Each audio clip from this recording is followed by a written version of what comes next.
I mean, you do it the same way you would if you were, in a trauma center in Baltimore. It's not like, they see the same thing. They don't necessarily see the mass casualty incidents as frequently as we would in Iraq or Afghanistan, where 25 badly injured patients are coming in. But I mean, it's the same trauma care that you would get in a trauma center in Baltimore or inner city DC or any other large city. It's the exact same trauma care that you would get. I mean, our hospitals are very robust in the deployed setting. It can be, people respond to things differently, and it just depends on the individual. But yeah, I mean, there are people that develop PTSD, just like there are people on the front lines who will develop PTSD. There are, people doing patient care that will develop PTSD, but that can happen even in the civilian setting. I mean, people working in a trauma center could have the exact same experience, and so yeah, I mean, it's kind of an unfortunate thing that happens when you're dealing with, trauma. Depends on the person. Sure. I mean, some people get more stressed out than other people, but ultimately, that's when your training kicks in.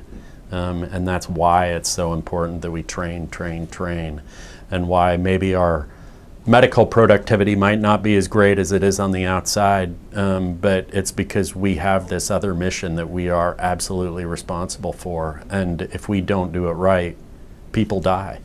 And so in the end, I think the service that we provide to our soldiers, sailors, and airmen is so much more important than necessarily cranking out one more patient encounter. Doing flight medicine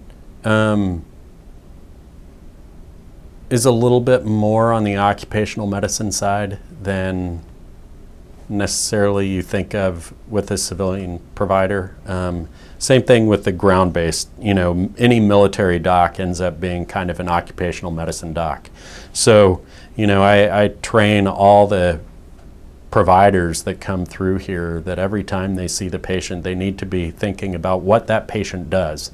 And so we know when they walk in, here's what this person does for a career. We can look and see what their career is, and we know what they do. And so every time they come in, we need to be thinking about how is their condition and how is what I'm doing to treat this condition going to impact their ability to do their job on a daily basis, which I think as a civilian provider, there's less direct pressure applied to them to think about that.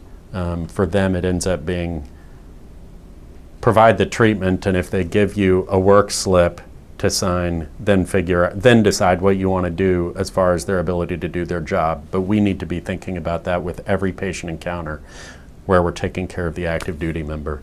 And then with the flight surgeons, it ends up being even just a little bit more, because we're thinking both your ability to deploy and do your regular job, but also, are you cleared to fly? And there's lots and lots of very specific rules about what is and is not allowed for flyers that you don't have to deal with on the, just regular family medicine. They have a list of rules for what's okay for being in the military, but they don't have the other list that's, here's what you can be on when you're a flyer. It affects it. I mean, you think about it. I mean, I could deploy today. I'm in the bucket to deploy. I could leave anytime, right now. And, that's always lingering in the back of your mind. You're always thinking, I'm going to leave my wife and 4 kids to go into a battle zone. And so it does, it is something that you think about. But, ultimately I have a job to do, and I'm going to do my job. The people that I work with are absolute professionals, and they work hard and they do what they're supposed to be doing. And when they get called to, to go deploy, then they do that, and they figure out a way to make it work. And it's pretty cool getting to work with people that are, willing to put their life on the line for their country. And yeah, I mean, you think about it, but it's something that we signed up for. Even in a deployed setting, where if they bring an Iraqi person in, with injuries, we take care of them. I mean, a patient is a patient, and we treat life. As long as patients are dying, as long as patients are losing limbs, there's probably things that we can do to improve care. I don't think until we, have the Star Trek, okay, you're healed, that we'll be as far as we can be, but, we're way farther than we were 20 years ago, and I anticipate continuing to see further improvements. A patient is a patient, and, maybe just being aware that there might be other factors, that aren't necessarily present, when people have seen, and experienced some of the stuff that they've seen and experienced. I mean, we saw that with a lot of Vietnam veterans, that there was a lot of undiagnosed mental health conditions associated with, the conflict in Vietnam, and obviously just having a little bit more heightened awareness for some of that stuff with our current veterans. And I think we're doing, as a service, as a DoD, we're doing a way better job of identifying these things than we were back in Vietnam. But, it's still something that we need to be very aware of.